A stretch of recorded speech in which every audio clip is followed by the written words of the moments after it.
have the pleasure of introducing both our speakers today. The first is John Rose, the Executive Director of the National Lottery Fund, National Lottery Community Fund. And then the second presenter will be Joel Moyer, the Portfolio Manager of the Fair Food Fund. Before I get going and give the full introduction to John and hand it off to him to talk, I'm just going to take a minute to acknowledge the land that we're on today. So I'll begin this event by acknowledging that we're meeting on Aboriginal land that has been inhabited by Indigenous people from the beginning. As settlers, we're grateful for the opportunity to meet here, and we thank all the generations of people who have taken care of this land for thousands of years. Long before today, as we gather here, there have been Aboriginal peoples who have been stewards of this place. In particular, I acknowledge the traditional territory of the Arawandran, Anishinaabe, and Haudenosaunee people. This territory is covered by the Upper Canada Treaties, and I'm acknowledging these peoples as I'm located in Windsor-Essex County, so the most southern point of Canada. And we recognize and deeply appreciate their historic connection to this place. We also recognize the contributions of the Métis, Inuit, and other Indigenous people have made, both in shaping and strengthening this community in particular, and our province and country as a whole. We'd also acknowledge that given especially this year, we've been functioning virtually, and we're relying on resources drawn from native and formerly native lands to run our computers, lights, heat, and virtual connections we've come to depend on. As settlers, this recognition of the contributions and historic importance of Indigenous people must be clearly and overtly connected to our collective commitment to make the promise and challenge of truth and reconciliation real in our communities, and in particular to bring justice for murdered and missing Indigenous women and girls across the country. Okay, so as I mentioned, our first speaker is John Rose. He's actually the interim CEO and started in January 2021. And when not fulfilling this role, he's a Deputy Accounting Officer and responsible for the development, delivery, and communication of the National Lottery Fund's grant programs in Wales, working closely with stakeholders in the public, private, and voluntary and community social enterprise sectors. He'll dive much more into this, but the National Lottery Fund projects and activities that funds projects and activities that transforms communities, protect their heritage, and enrich lives through arts, sports, and culture, all through the purchase of a national lottery ticket. He has enjoyed a very exciting career, first trained as a chef before traveling internationally, and then he went on studying environmental systems and applied hydrobiology at the University of Wales before working at an environmental charity. Thank you, John, for coming today and speaking with us. We're very much looking forward to your presentation. Thank you very much. Really pleased to be here. It's so nice to do something different and albeit virtually visit another country. So I'm looking forward to this. Now, you'll bear with me now while I expose my rather poor IT skills and start to share my presentation. So just bear with me a second.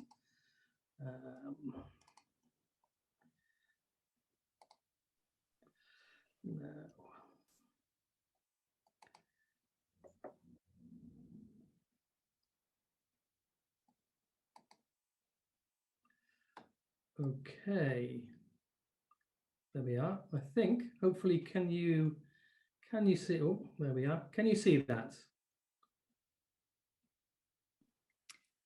There we go. Yep, I can see it now. I'm getting all sorts of other things coming up here, which I will shut down briefly. No worries.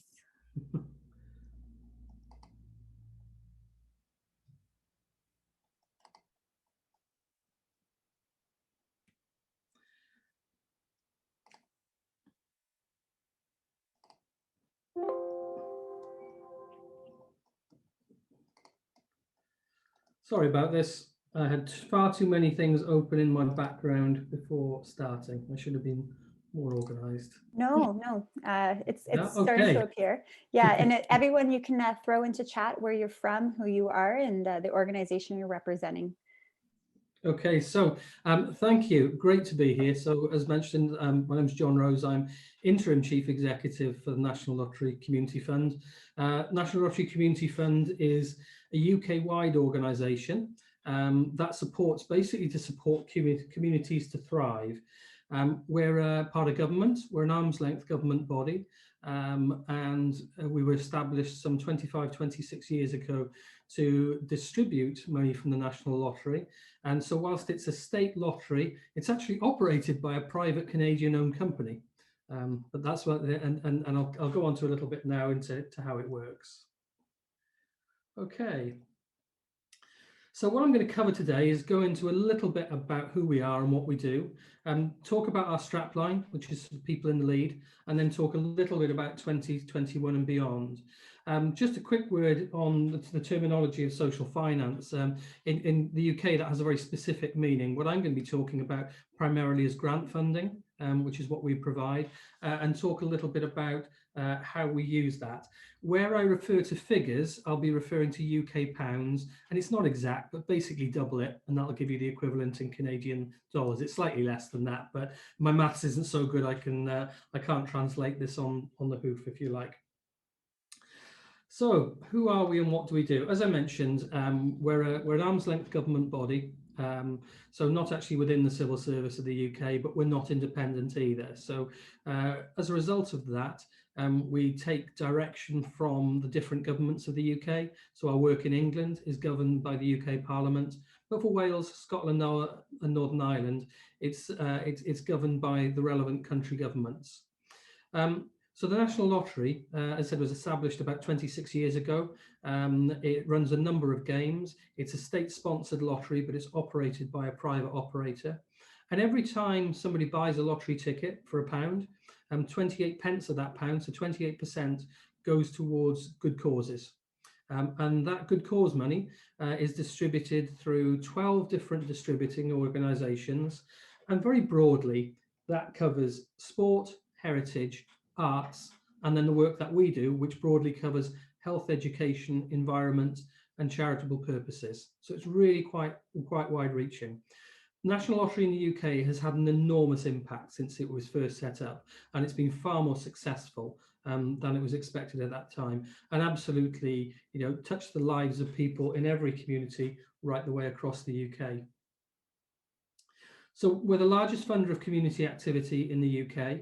A huge percentage of our grants are to small organisations. So 80% of our grants are for under £10,000, so under $20,000 about. And over 60% of our awards go to organisations with turnovers of less than £100,000.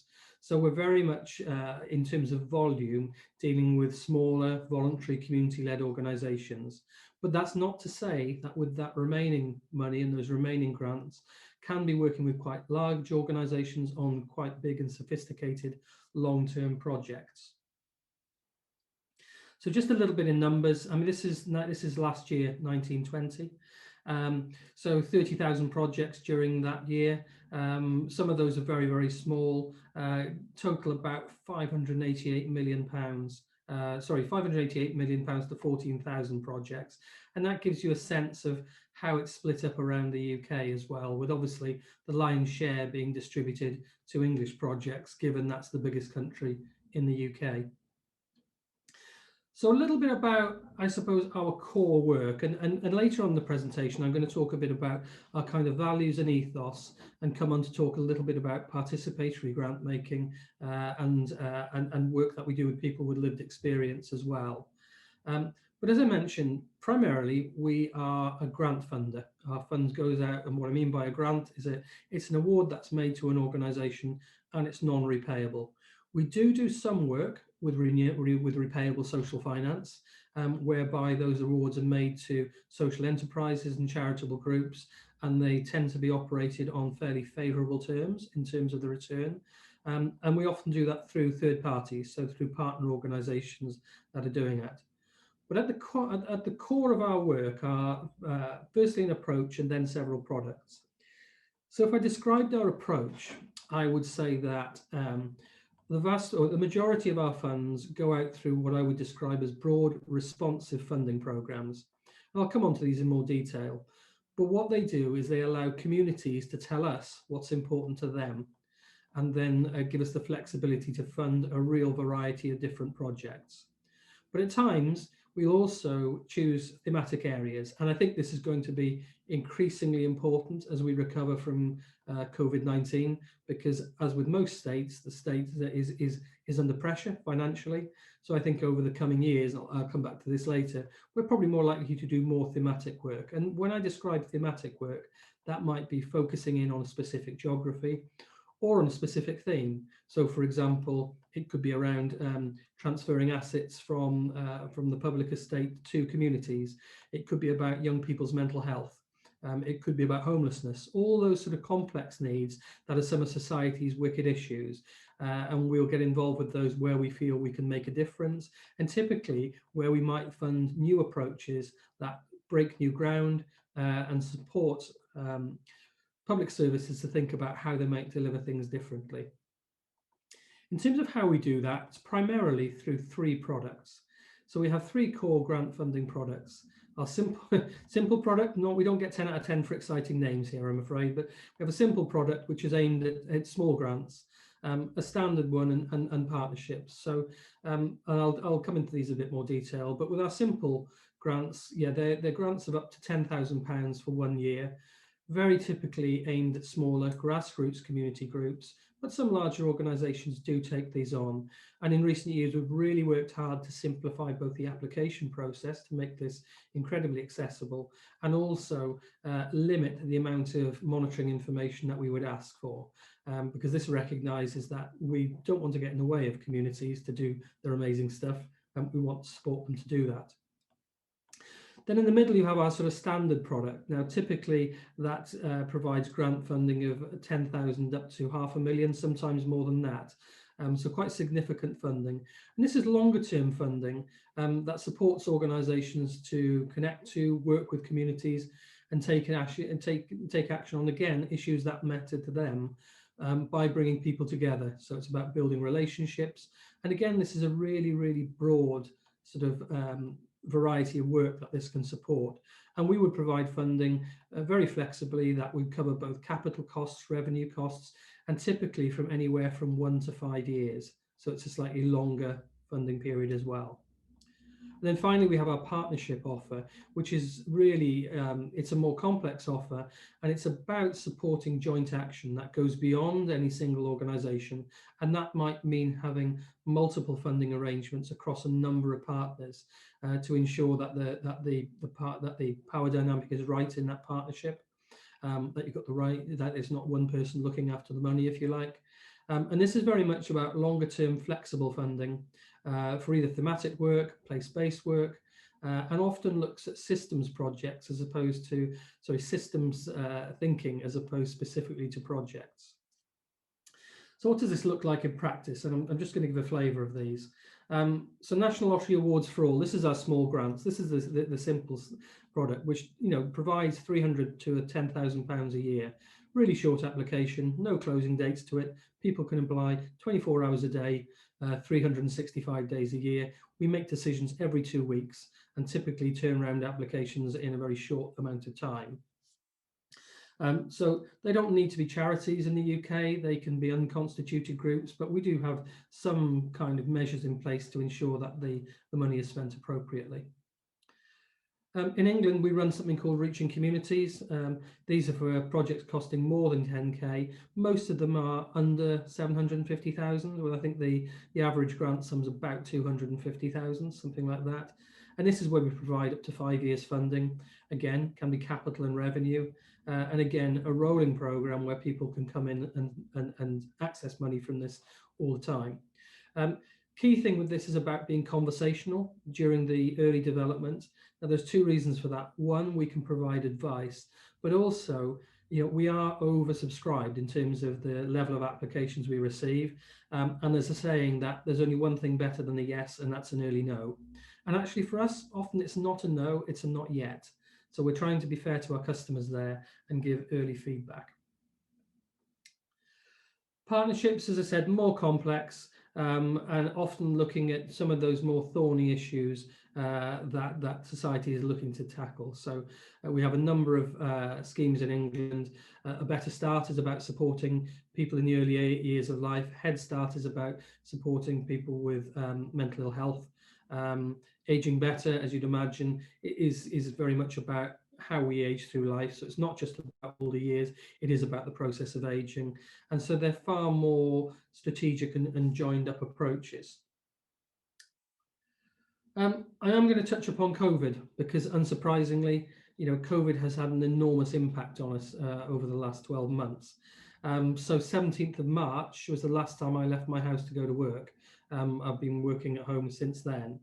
And during that time, during the first 2 months of our national lockdown, we actually splashed the cash pretty heavily, supporting 120 million pounds out in that first period, typically supporting communities in their emergency response to the pandemic. That was everything from projects that tried to address loneliness, getting medical supplies to people who were perhaps shielding, but also distributing food parcels and thinking about how those communities were supported. So by October, we'd taken on and actually distributed, as well as our National Lottery cash, we took on the distribution of nearly £200 million of the UK government cash, likewise putting that out to the emergency response, but also using this to support charities and voluntary organisations from collapsing when they were receiving significant reductions in their income. They could also access other financial packages in the UK, but this was fundamental to keeping a healthy voluntary sector. So by now, we've gone well over 650 million to community projects across the UK this year. So it's been an incredibly busy year in terms of getting money out to communities. And, those communities have saved lives. It's as simple as that. And it's great that we've been able to play a part with our funding there. So that's just gives an oversense of that. A little bit about our ethos, I suppose. And we have a sort of ethos which is simply entitled People in the Lead. And what sits behind there is that our aim is to support communities to thrive, and with a sense that actually when you give people agency, or you support people to have agency, put them in the lead, then they have the opportunity to support their communities to thrive. And it's also based on an understanding that people in their communities often understand better than anyone what's needed there. So we listen to them, collaborate, and fund those great things to happen. It's not just as simple as listening to what people want, because we know it's more complex than that. We do look at evidence around what works, but it's about a balancing act, and it's trying to make sure that the communities that we serve have agency in what they do, and have a say in the way that money is distributed, that way that money is used, and does things which are useful for them. So yeah, how would I summarize people in the lead? We have got sort of 7 points that I'd go through, but quite simply, the 3 key ones for me about being people-led, strengths-based, and connected. So people-led is just what I've described. It's ensuring that we meaningfully work with people in the development, design, and funding of their projects, and they're involved in the delivery of that as they go through. Strengths-based is about moving from, I think, what amongst funders can sometimes be a bit of a traditional deficit model, which is kind of what's wrong with you, to one which is about actually not what's wrong, but what's strong within your community, and how can we help you to build upon that. And the final piece here is connected. And this is trying to ensure that the projects that we fund, because after all, we're ultimately stewarding the public's money from National Lottery tickets, is used appropriately by ensuring that people are connected up. And if there are other facilities available that they're thinking about, how might you use that? How might you link in with other similar projects that are like you, that you could learn from and be involved with? So I'm going to go in and talk about a couple of pieces we were asked to, which are in a little bit more detail. And the first of that is some work we've begun more recently that looks at participatory grant making. So this is kind of very much in line with the idea of being people-led, in a sense of, nothing about us without us is for us, is one of the phrases we couch there. And again, that point about, so people who might be supported by a project should be absolutely involved and front and center of it in the way that it works. It's also about a power shift. So it's about moving the power from, I suppose, our staff as funders, and as funders, we are in a privileged position in relation to the money that we have access to. John, you have 5 minutes left. Thank you. To a position where communities have more of that power. And of course, as well, this is about valuing first-hand experience. What I would say with this isn't just about asking people, getting them involved in the decision-making, in how the money is spent. This is also very much about how do you engage people in the design and the development of projects.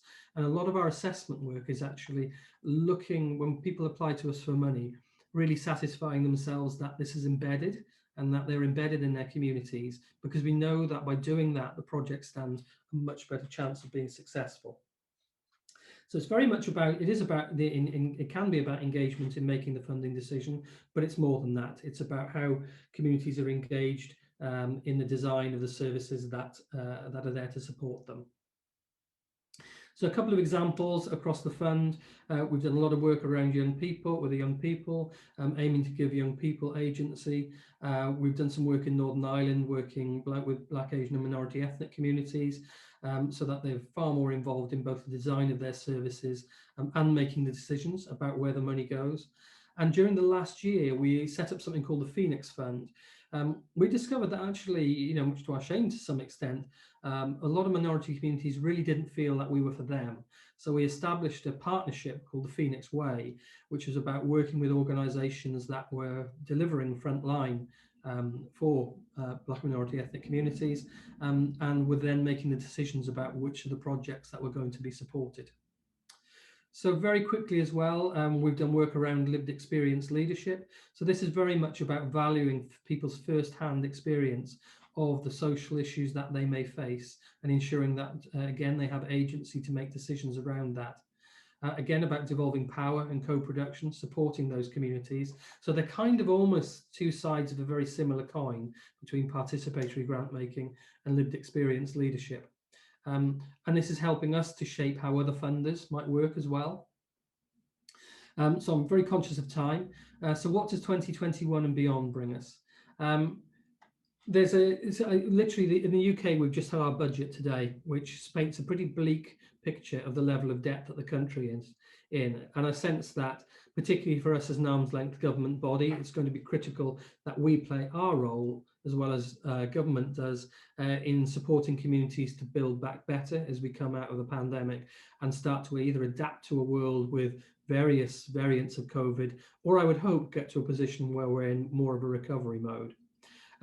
And we've taken a lot of learning during this. So we're far from just a cash machine. We're constantly listening, learning and adapting.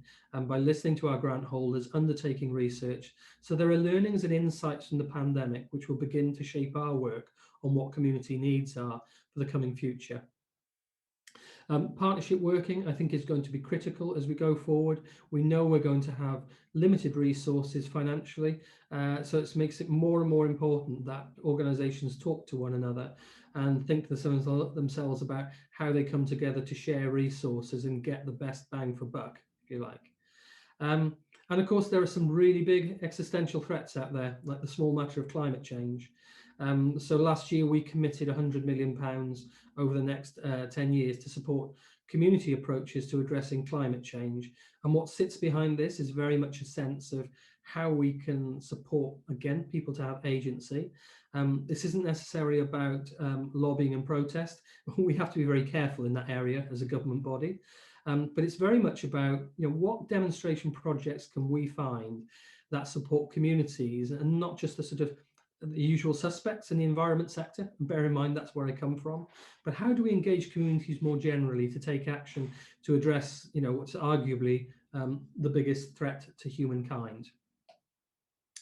So I think I've probably exhausted my 20 minutes, just about. I hope I've kept time with that. We'll be really happy to answer questions later. I'll be monitoring the chat now as we go through. So please, put your questions in there and I'll do my best later to answer as many as I can. But fantastic to be here and really looking forward to hearing from Joel. Thank you.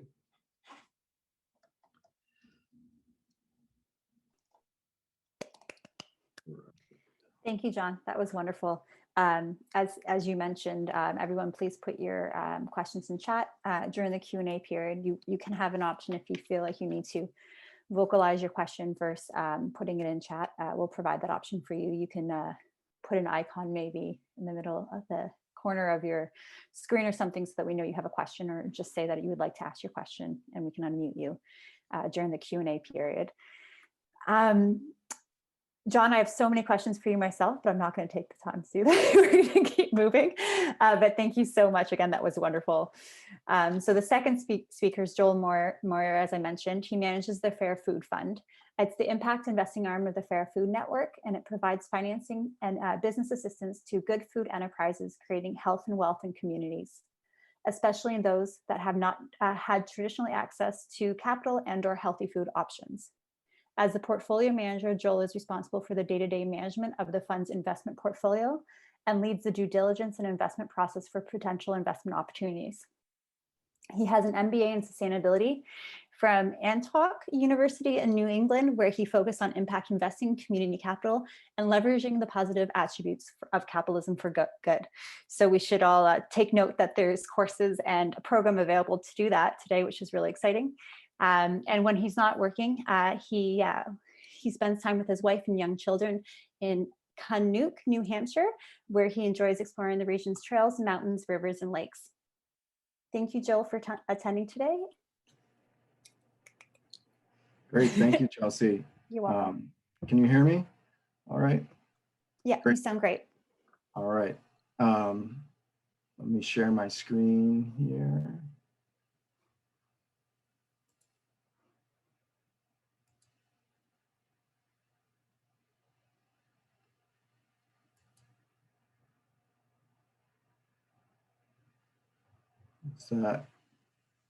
See the presentation?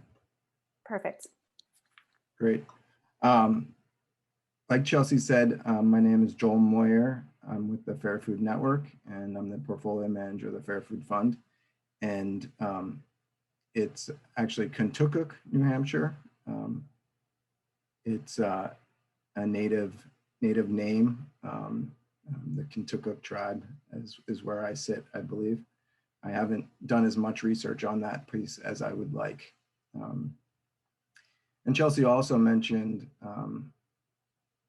my background, an MBA in sustainability.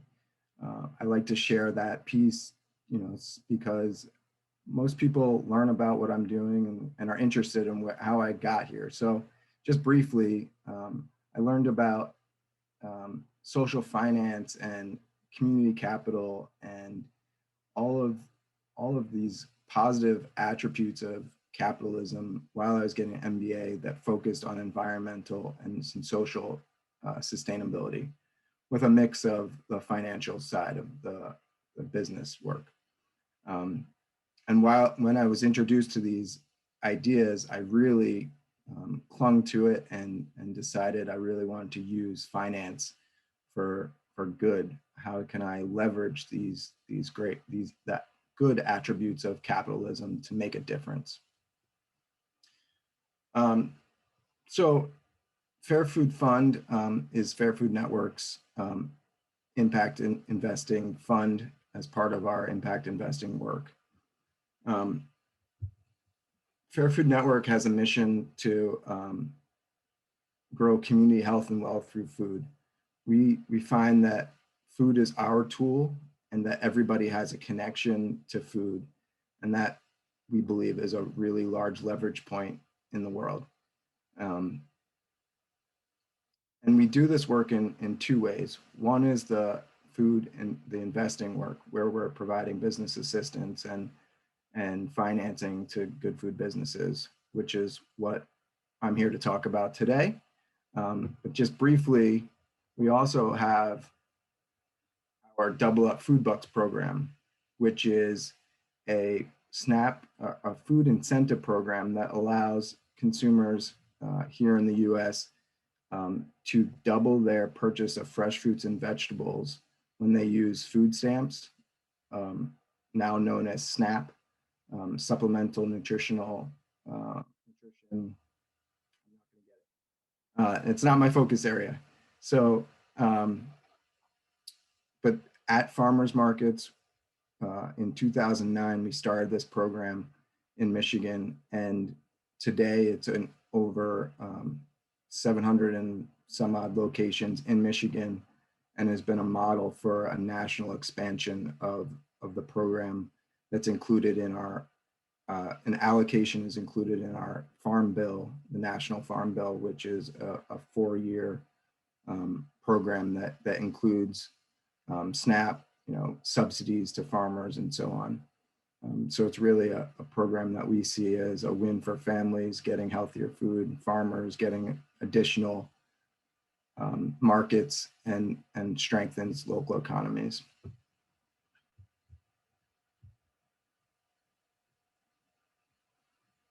So Fair Food Fund, we do this work now in Michigan, advancing and reimagining capital in communities. We originally started the fund in the Northeast of the United States, really focused on the long-term sustainability of farms and their financial viability. We focused on that work due to some funding and the ideas that we really thought that at that time in 2012-13 that there was a real demand for connecting farms to the consumers who are purchasing and wanting local tasty food. So this mission that is in front of you here, this is really where we are today. And where we've come from is this focus on the farm and farm viability piece.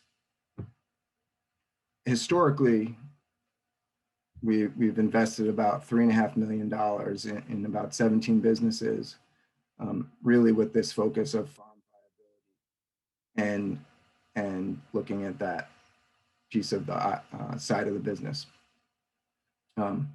We've not just made financial investments, we've also provided business assistance. That comes in a couple of different forms. Direct business assistance, where members of our staff are providing resources or insight or helping with financial modeling or a light touch support. We also provide indirect business assistance, where we contract with a third-party consultant to do that work for the entrepreneur. We've found that the reason that business assistance is really important here is that many of the food businesses that we work with don't have a lot of experience. They come into the space as mission-focused, passionate entrepreneurs, and they don't really have a strong business background in a lot of cases. So we are providing that support to really help them along their journey as business people.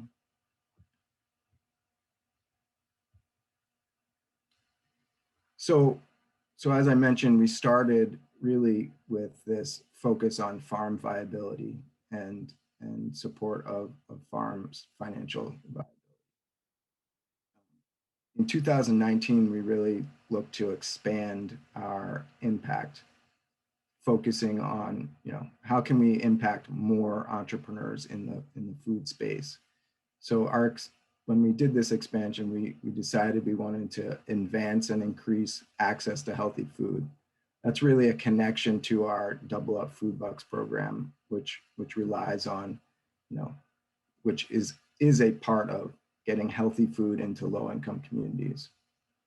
We wanted to continue to support and small local regional farms by investing in businesses that may be buying from or otherwise supporting farms. We wanted to invest in businesses that are creating good jobs and economic opportunities for people, their employees, as well as their communities, really across the spectrum in urban and in rural communities that had a strong need for good jobs. And we see food as a place to be doing that. And finally, we started thinking about how to advance social and racial equity by investing in Black, Indigenous, and people of color and women-led businesses.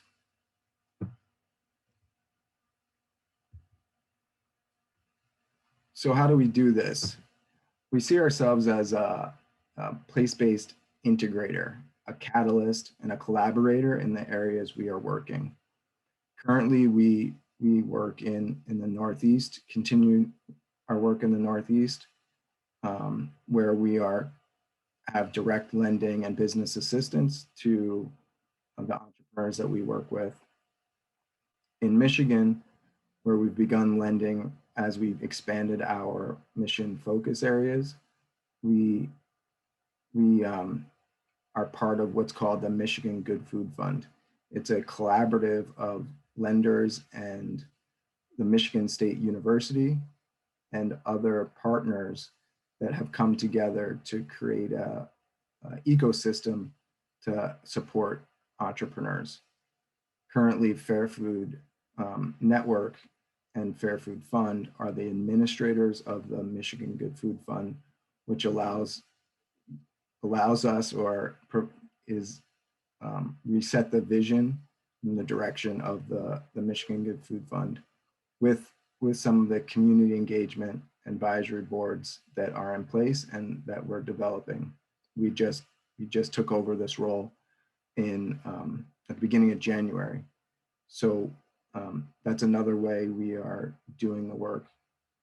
We also are doing a similar food security, food resiliency fund in Camden, New Jersey, which for those of you who may not be familiar is a community, primarily a community of color in West New Jersey, right across the river from Philadelphia, who's had historically disadvantaged access to capital, challenges with food security as well. Many would consider most of the city, I think, a food desert. So we are working with partners on the ground in New Jersey to develop a collaborative fund that will support food entrepreneurs and sustain some of the good food businesses that have started there, as well as introduce new food businesses that are beginning to work in the region. And I would further say that community engagement in Camden is very important. And I loved what John said about nothing about us without us. That has become evident in the work for Fair Food Network and Fair Food Fund as we look to work across the country. Even though we're based in Ann Arbor, Michigan, and we do this work elsewhere, we need to recognize that the communities we serve are the important stakeholders in the work we're doing. And finally, another piece of being an integrator and catalyst in the space is that we are in the final stages of working with a startup fund that will be entirely supporting Black farmers in New York State.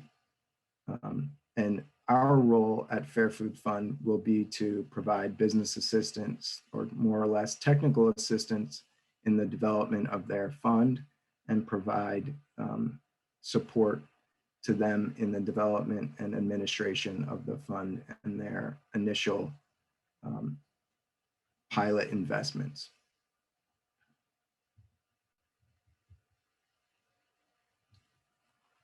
So as a catalyst and integrator, we were able to provide flexible capital. That is our not our secret sauce, but one of the things that we believe is really important to be able to meet the entrepreneur where they are. Not take an entrepreneur and say, debt is the tool for you, or equity investment is the tool for you.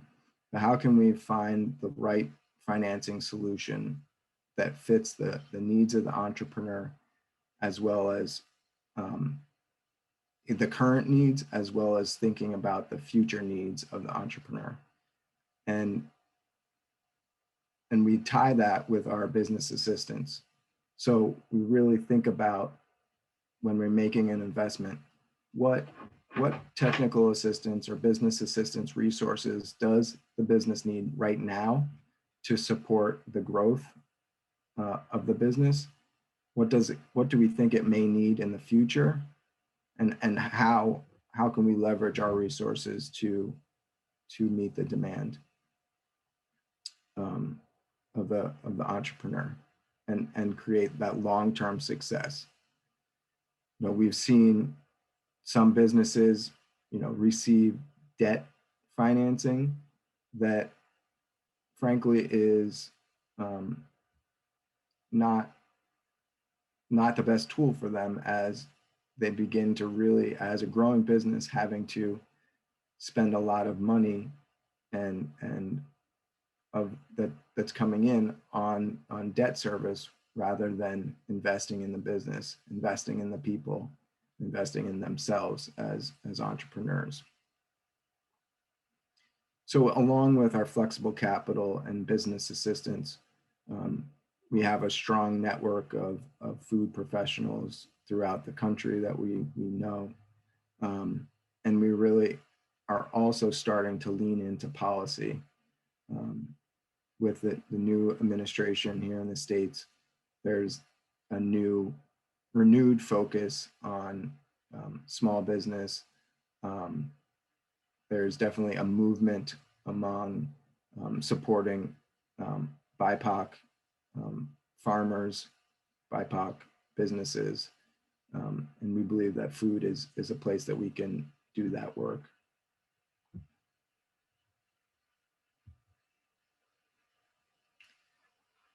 So in terms of our impact, we look at, you know, some of the impact measurements that we have around healthy food access, supporting farm viability, racial and social justice through BIPOC-led and women entrepreneurs, as well as good jobs and the economic impacts that those jobs can have. We're also trying to take it to another level in looking at the systemic impacts each of our investments may have. So looking beyond the transactions and what are the portfolio, what is the overall impact that our work is having when you put all of those pieces together. So how does one transaction plus another transaction plus another transaction plus business assistance, what is the impact on that community? What is that impact on the systemic challenges in food systems and so on? So I'm going to leave it at that for now, and I'm happy to answer any questions and dive into bigger little details of our work as you all see fit and are interested. And thank you so much for your time.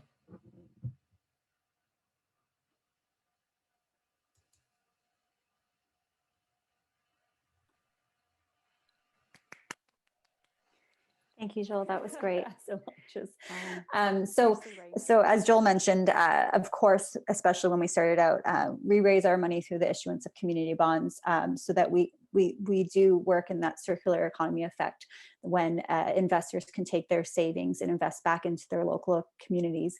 And those entrepreneurs are then supported because they're their customers as well.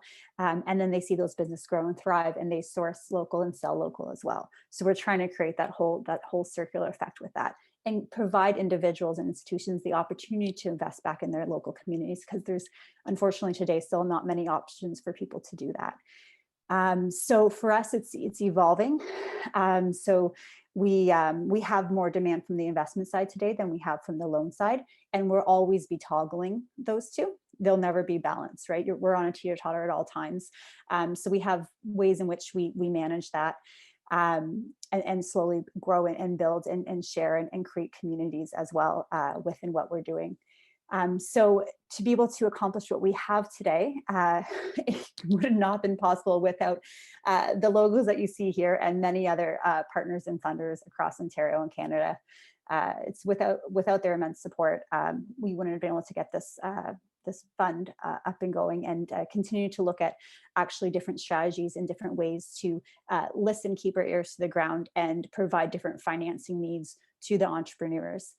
So the Fair Finance Fund loan is the primary one that we'll always hold, but looking for different ways in which we can provide capital to entrepreneurs across the agriculture value chain.